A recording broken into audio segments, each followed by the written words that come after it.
नमस्कार दोस्तों, reader book club में आपका बहुत बहुत स्वागत है। अगर आप हमारे YouTube चैनल के ऊपर नए हैं और आप पहली बार हमारा वीडियो देख रहे हैं तो प्लीज़ अभी तक आपने हमारे YouTube चैनल को सब्सक्राइब नहीं किया है तो प्लीज़ सब्सक्राइब करें, लाइक करें और बेल आइकन प्रेस करें ताकि नेक्स्ट वीडियो के नोटिफिकेशन आपको मिलते रहें। क्योंकि हम हमारे YouTube चैनल पर बेस्ट समरी आप तक पहुंचाते हैं। तो दोस्तों देर ना करते हुए चलिए शुरू करते हैं। आज बुद्ध के ऊपर जो बुद्ध ने विचार दिए हैं, जो बुद्ध ने जीवन की राह प्रशस्त की है, उसके बारे में आज हम बात करेंगे। अत दीपो भव, अपने दीपक स्वयं बनो। उजाला अंदर से हो, बाहर की रोशनी से नहीं। भीतर का अंधेरा बाहर के दीपों या दियों से नहीं कटता है। गौतम बुद्ध कहते हैं, किसी दूसरे के उजाले में चलने के बजाय अपना प्रकाश, अपनी प्रेरणा खुद बनो। खुद तो प्रकाशित हो ही, दूसरे के लिए भी एक प्रकाश पुंज की तरह जगमगाते रहो। तथागत बुद्ध के महापरिनिर्वाण से कुछ समय पहले उनके प्रिय शिष्य आनंद ने धम्म के भविष्य की चिंता करते हुए बुद्ध से पूछा कि जब सत्य का मार्ग दिखाने के लिए पृथ्वी पर आप या आप जैसा कोई नहीं होगा, तब हम कैसे अपने जीवन को दिशा दे सकेंगे। बुद्ध से पूछा गया था। तब बुद्ध ने कहा, अत दीपो भव, अपना दीपक स्वयं बनो। कोई भी किसी के पथ के लिए हमेशा साथ नहीं दे सकता। केवल आत्मज्ञान के प्रकाश से ही हम सत्य के मार्ग पर आगे बढ़ सकते हैं। बुद्ध ने आगे कहा, तुम मुझे अपनी बैसाखी मत बनाना। तुम यदि चल नहीं सकते और मेरी बैसाखी के सहारे चल लिए, लेकिन कितनी दूर चलोगे? मंजिल तक नहीं पहुंच पाओगे। आज मैं साथ हूँ, कल मैं साथ नहीं रहूँगा। फिर तुम्हें अपने ही पैरों पर चलना है। मेरे साथ की रोशनी से मत चलना, क्योंकि अंधेरे जंगल में थोड़ी देर का ही साथ हो पाएगा। तुम मेरी रोशनी में थोड़ी देर रोशन हो लोगे, फिर हमारे रास्ते अलग हो जाएंगे। मेरी रोशनी मेरे साथ होगी, तुम्हारा अंधेरा तुम्हारे साथ होगा। इसलिए अपनी रोशनी पैदा करो। मैं तो सिर्फ मार्ग बता सकता हूँ। खुद के बनाए उजाले में मंजिल तक चलना तो तुम्हें ही पड़ेगा। अपने दीपक स्वयं बनो। धम्म को अपने अनुभव से जानो। मुझसे पहले भी बुद्ध हुए और भविष्य में भी होंगे। हर व्यक्ति बुद्धत्व को प्राप्त कर सकता है। अत दीपो भव, जिसने देखा उसने जाना, जिसने देखा उसने जाना, जिसने जाना वो पा गया, जिसने पाया वो बदल गया, और यदि नहीं बदला तो समझो कि उसके जानने में कोई कमी रह गई। बुद्ध ने मानव को जैसी स्वतंत्रता दी है, वैसी किसी और ने नहीं दी। उन्होंने किसी धर्म, संप्रदाय, पंथ की स्थापना भी नहीं की। ना कभी कहा कि मैं ईश्वर हूँ या उसका दूत हूँ या मेरी शरण से ही तुम्हारी मुक्ति होगी। बुद्ध ने स्वयं को मार्गदाता कहा और कोई भी विशेष दर्जा नहीं दिया। उन्होंने कहा, अताही अतनु नाथो कोही नाथो परोशिया, यानी तुम अपने स्वामी मालिक स्वयं हो, कोई और ईश्वर नहीं हो सकता। तुम ही अपने दुख दूर कर सुखी होते हो। तुम ही प्रकृति के नियमों को तोड़कर अपने दुख पैदा कर अपनी दुर्गति बनाते हो। बुद्ध धम्म में ईश्वर पूजा स्थल कर्म कांडों की बजाय नैतिकता पर जोर दिया गया है। धन्य धर्मों में जो स्थान ईश्वर का है, वही स्थान धम्म यानी कि प्रकृति के नियम में मनुष्य, उसका कल्याण और नैतिकता का है। सबका मंगल हो, सभी निरोगी हो। बुद्ध द्वारा दिया गया यह पंचशील, हिंदी में इसका भाव निरंतर निम्नवत है।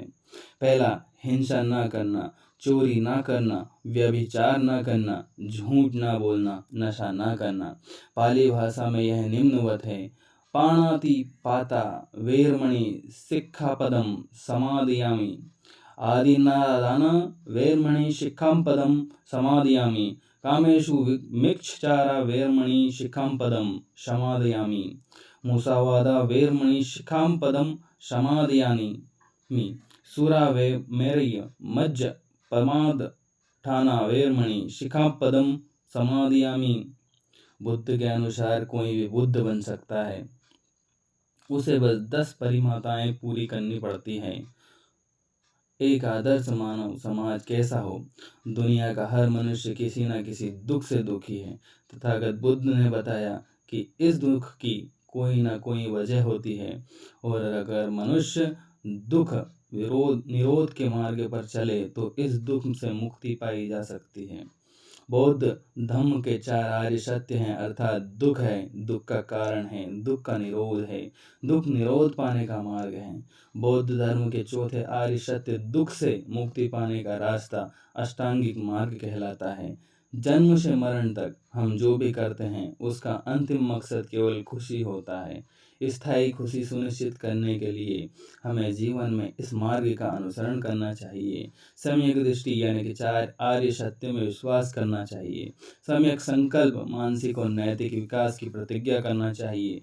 सम्यक वाक्य यानी कि हानिकारक बातें और झूठ ना बोलना चाहिए। सम्यक कर्म यानी कि हानिकारक कर्म ना करना चाहिए। सम्यक जीविका कोई भी स्पष्टता या अस्पष्टता ना, हानिकारक व्यापार ना करना। सम्यक प्रयास अपने आप सुधारने की कोशिश करना चाहिए। 7वां सम्यक स्मृति स्पष्ट ज्ञान से देखने की मानसिक योग्यता पाने की कोशिश करना। 8वां सम्यक समाधि निर्वाण पाना और अहंकार समाप्त करना। बुद्ध कहते हैं हर मनुष्य बुद्ध बन सकता है। बौद्ध धर्म में बुद्ध बनने के उपाय बताए गए हैं। बौद्ध धर्म की मान्यता है कि बुद्ध बनने की इच्छा रखने वाले को 10 पारमिताएं पूरी करना पड़ती हैं। ये पारमिताएं हैं दान, शील, नैष्कर्म्य, प्रज्ञा, वीर्य, शांति, सत्य, अधिष्ठान, मैत्री और उपेक्षा। जब कोई व्यक्ति दान पारमिता का आरंभ करता हुआ उपेक्षा की पूर्ति तक पहुंचता है तब वह बोधिसत्व रहता है, लेकिन इनका सबको पूरा करने के बाद वह बुद्ध बन जाता है। पारमिताएं नैतिक मूल्य होती हैं जिनका अनुशीलन बुद्धत्व की ओर ले जाता है। दान पारमिता दान का अर्थ उदारता पूर्ण देना होता है। त्याग को भी दान माना जाता है। बौद्ध धर्म में भोजन दान, वस्त्र दान व नेत्रदान की प्रथा है। दान बुद्धत्व की पहली सीढ़ी है। इसके पीछे कर्तव्य की भावना होनी चाहिए। प्रशंसा या यश के लिए दिया गया दान दान नहीं होता। दूसरा है शील पारमिता सब प्रकार के शारीरिक, वाचिक, मानसिक और सब शुभ व नैतिक कर्म शील के अंतर्गत आते हैं। मनुष्य को हत्या, चोरी व व्यभिचार, झूठ व बकवास, शराब तथा मादक द्रव्यों से दूर रहना चाहिए। बुद्ध ने इनमें भिक्षुओं के लिए 3 शील और जोड़ दिए हैं। कुसमय भोजन नहीं करना, गद्देदार आसन पर नहीं सोना और नाच गाना तथा माला सुगंध आदि के प्रयोग से बचना। नैष्कर्म्य पारमिताएं इसका अर्थ महान त्याग होता है। बोधिसत्व राज्य व अन्य भौतिक भोगों को तिनके के समान त्याग देते हैं। चूल पुत्र सोन के प्रसंग में आया है कि उसने महाराज्य के प्राप्त होने पर भी थूक के समान उसे छोड़ दिया था। प्रज्ञा पारमिता प्रज्ञा का अर्थ होता है जानना। नीर क्षीर विवेक की बुद्धि सत्य का ज्ञान जैसी वस्तु है उसे उसी प्रकार की देखना प्रज्ञा होती है। आधुनिक भाषा में वैज्ञानिक दृष्टि व तर्क पर आधारित ज्ञान होता है। बौद्ध धर्म में प्रज्ञाशील समाधि ही बुद्धत्व की प्राप्ति के महत्वपूर्ण माध्यम होते हैं। वीर्य पारमिता इसका अर्थ है कि आलस्यहीन होकर भीतरी शक्तियों को पूरी तरह जागृत करके लोक कल्याण, आध्यात्म, साधना व धर्म के मार्ग में अधिक से अधिक उद्यम करना। ऐसे उद्यम के बिना मनुष्य किसी भी दिशा में उन्नति एवं विकास नहीं कर सकता। शांति पारमिता शांति का अर्थ है सहनशीलता। बोधिसत्व सहनशीलता को धारण करते हुए इसका मुख्य भाव से अभ्यास करता है। वह लाभ अलाभ, यश अपयश, निंदा प्रशंसा, सुख दुख सबको समान समझकर आगे बढ़ता है। सत्य पारमिता सत्य की स्वीकृति व प्रतिपादन ही सत्य पारमिता है। इसे सम्यक दृष्टि भी कहते हैं। जैसी वस्तु है उसे वैसा ही देखना, वैसा कहना व वैसा ही प्रतिपादन करना सत्य है। यह बड़ा कठिन कार्य है। सत्य में सम्यक दृष्टि, सम्यक संकल्प व सम्यक वाचा का खामोश समावेश होता है। अधिष्ठान पारमिता का अर्थ दृढ़ संकल्प होता है। शुभ व नैतिक कर्मों के संपादन में अधिष्ठान परम आवश्यकता होता है। पारमिताओं के अभ्यास के लिए दृढ़ संकल्प की आवश्यकता पड़ती है। दृढ़ संकल्प होने पर ही बोधिसत्व ग्रह त्याग करते हैं। मैत्री पारमिता, इसका अर्थ है उदारता व करुणा। सभी प्राणियों, जीवों व पेड़ पौधों के प्रति मैत्री भाव रखना। बोधिसत्व मन में क्रोध, वैर व द्वेष नहीं रखते हैं। जैसे माँ अपने प्राणों की चिंता किए बिना बेटे की रक्षा करती है, उसी प्रकार बोधिसत्व को मैत्री की रक्षा करनी चाहिए। उपेक्षा पारमिता, उपेक्षा पारमिता का अर्थ है पक्षपात रहित भाव रखकर बुद्धत्व की ओर आगे बढ़ना। कोई भी बोधिसत्व इन 10 पारमिताओं में पूर्णता प्राप्त करके स्वयं बुद्ध बन सकते हैं। बुद्ध की इन पारमिताओं और बुद्ध के जो संदेश को आप अपने जीवन में उतारते हैं और जीवन में इन संदेशों का पालन करके स्वयं आप बुद्ध बन सकते हैं।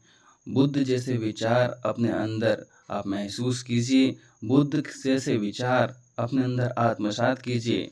जो भी बुराइयां होंगी आपके अंदर, वो स्वयं ही स्वतः ही नष्ट हो जाएगी और आपको अंदर से जीवन जीने की नई प्रेरणा, नई दिशा तय करने के लिए नया रास्ता अंदर से बुद्ध की कृपा से आपको प्राप्त होगा।